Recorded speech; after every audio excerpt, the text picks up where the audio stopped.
Today we're going to introduce you to the coiling project. You are going to need a slab of clay and a ball of wedged clay and a variety of tools. All right, let's get started.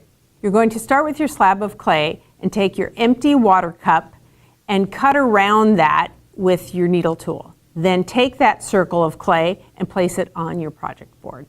That circle of clay will be the base for your cup.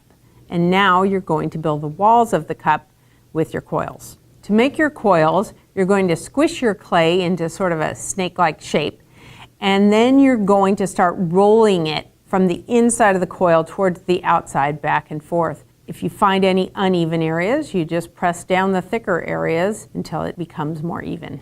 To attach your coils to your mug, you're going to start just like you would with attaching any two pieces of clay. You need to get them wet, you need to scratch or score them, and with this you're going to start your coil on that circular base and wind it around and start squishing down and compressing, and just continue doing that as you're going around, making sure every surface is scratched and wet, and then press and compress. Anytime that you end one coil and start with a new coil, you just want to flatten out the area where those two meet, where one coil ends and the next begins, so that they mesh together more evenly. You're going to continue your coiling until your mug is about 4 to 5 inches tall.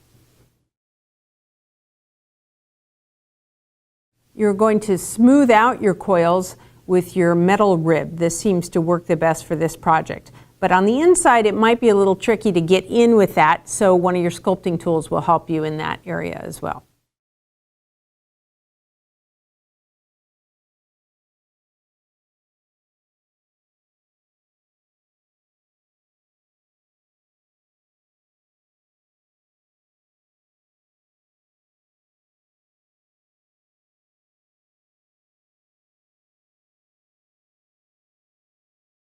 When it's all smooth and you're happy with the shape, now it's time to pull a handle. You're going to take a well-wedged piece of clay and you're going to start throwing it down until it forms a large spike. At this point, you're going to hold it in your non-dominant hand, and with a bucket of water, you're going to keep your dominant hand wet, and you're going to pull down on that spike, rotating it back and forth each time you pull it, and just keep doing this until you get a nice long handle.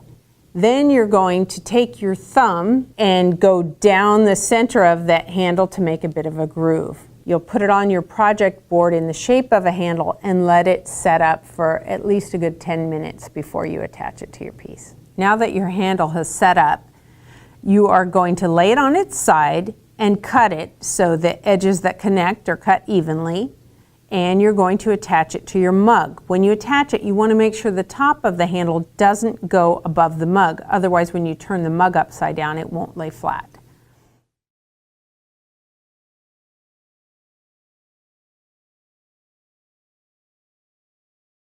After you've attached your handle, you're also going to attach something else to the outside of the mug. So be creative. It could be something more sculptural, or it could be your name or letters, whatever it is that you want to do. And get that attached in the same way we attach everything else, where you wet it and you score it and you press and compress. When you're all done with that, make sure you put your name and the date on the bottom of the mug, and you're ready to fire.